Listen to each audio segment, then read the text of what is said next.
Put that donut down for a second and grab a protein shake, because today we're talking fitness. And not just fitness, but the fitness for preppers. So when shit hits the fan, you're not gasping for air after running 100 yards in your full Temu loadout. In a real world, strength isn't about looking good. It's about staying useful. Useful means you can carry, climb, drag, sprint, recover fast, make difficult decisions, and keep functioning when you sleep deprived, underfed, and stressed out. All of this while not getting injured, because in an emergency, a serious injury is the fastest way to get a one-way ticket to Disneyland. Now, first rule of Fight Club, endurance beats aesthetics. Not because aesthetics are bad, but because they're fragile. A shredded physique looks impressive until you're dehydrated, hungry, and hauling full backpack of gear through the heat. The gym rewards how you look. Collapse rewards work capacity. Second rule, strength has to be repeatable. Lifting something heavy for a single rep and nearly blacking out might look impressive, but being able to work with moderate weight for long periods, carrying it, climbing stairs with it, and setting it down safely is far more useful in a collapse. Rule number 3, injury resistance is everything. Your tendons and joints need to be adapted to real stress, not fancy Planet Fitness machines. Let's start with the backbone, loaded movement. If your training doesn't include carrying weight while walking, you're missing the point. Rucking loaded walks, stair climbs with a pack, farmer carries, sandbag carries, awkward object carries. This is collapse cardio plus strength. Because in real life, weight isn't balanced, handles are rarely comfortable or even there, and the ground is almost never flat or covered in nice rubber tiles. You want your body to be used to moving under load. Train it gradually. The goal is not to destroy yourself in one heroic session and then limp around for a week. The goal is sustainable adaptation. Add time, add distance, add load slowly. Now let's talk about grip strength, because in a survival setting, you can have strong legs, a strong back, strong everything, but once your hands give out, none of it matters. Train it deliberately. Dead hangs, towel hangs, any movement that requires squeezing, pinching, pulling, and holding. And don't just train max strength, train endurance. Holding on for a few seconds is easy. Holding on for minutes while your forearms burn and your brain starts negotiating terms of surrender is the part that actually matters. Joints and tendons next. Because you can't alpha mindset your way through a torn ACL. Injury resistance is the most underrated prep skill. A sprained ankle in normal life is annoying. A sprained ankle when you need to move, work, or go full gladiator mode for the last can of beans can become the reason why you turn into a statistics. So we train joints like we prepare our gear. We reinforce weak links, ankles, knees, hips, shoulders, and the spine.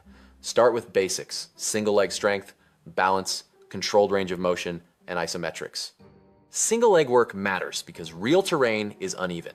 Lunges, step-ups, split squats, controlled single leg hinges, and balance drills teach your body to stabilize under weird angles. For ankles, do calf raises with control, tibialis work, slow heel to toe walking, and practice moving in the footwear you'd actually wear when things get bad.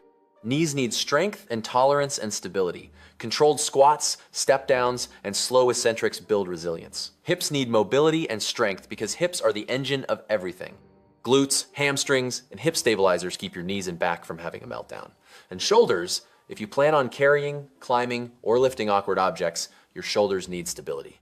Rows, presses with good form, controlled overhead work if you tolerate it, and lots of scapular control. Your goal isn't to perform circus tricks. Your goal is, my shoulder doesn't explode when I lift something overhead. Now, cardio, because collapse cardio is not the same as treadmill cardio. Stress-proof cardio means you can function under adrenaline and uncertainty, not just when you're hydrated, carbed up, and tweaking off 600 milligrams of caffeine.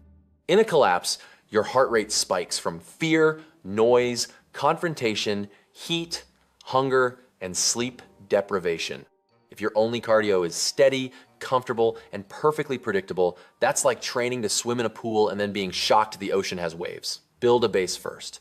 The boring zone, the conversational pace, the kind of cardio where you can breathe through your nose and speak in sentences, that's the endurance that lets you recover, walk long distances, and not feel like dying. Then add intensity carefully. Short intervals, hill sprints if your joints can handle them, stair bursts, shuttle runs, loaded pushes, and mixed effort circuits. The point is to teach your body to go hard, come down, and go again. Because in a real scenario, you might have to sprint briefly, then walk fast, then lift something, then hide, then keep moving. Your body should know that pattern. Also, train breathing control. When you can control your breath under stress, you can control your decisions. When your breathing is chaos, your brain becomes a conspiracy theorist that thinks every sound is a threat and every shadow is a villain. Practice calming down on purpose. Recover your breath quickly after effort. Now, let's get practical. What should a prepper actually do week to week? Think of it like this. You want a foundation of strength, a foundation of endurance, and a steady dose of real-world simulation. Strength training should focus on big patterns: squat or knee-dominant movement, hinge movement, push, pull, carry, and core stability. Core stability means resisting unwanted movement, not just doing endless crunches like you're trying to hatch abs from eggs. Planks, side planks, loaded carries, anti-rotation work, controlled bracing. Your spine's job in survival is to transfer force and stay intact. Endurance work should include steady aerobic sessions and some higher intensity efforts. Then simulation, rucking, stair climbs, carries, and mixed circuits that combine movement with load. And yes, you can do this with minimal gear: a backpack, a heavy object, stairs, a pull-up bar if you have it, and the will to be slightly uncomfortable on purpose. Also, train skills that are brutally useful: getting up and down from the ground smoothly, crawling, climbing, stepping over obstacles, moving quietly, and maintaining balance while loaded. Because Collapse doesn't care that you can pull off fancy gymnastic moves if stepping off a curb makes your knees sound like bubble wrap. Here are some reality checks you can use to measure your preparedness without pretending you're in an action movie. Can you carry a loaded backpack for a long walk and still feel functional after? Can you climb multiple flights of stairs? Can you hang on a bar for at least a minute? Can you get up off the ground repeatedly without your lower back aching? These aren't glamorous, but they map to real survival. And remember, most people don't fail in collapse scenarios because they're weak in the gym sense. They fail because they're fragile, unconditioned, and unpracticed at movement under stress.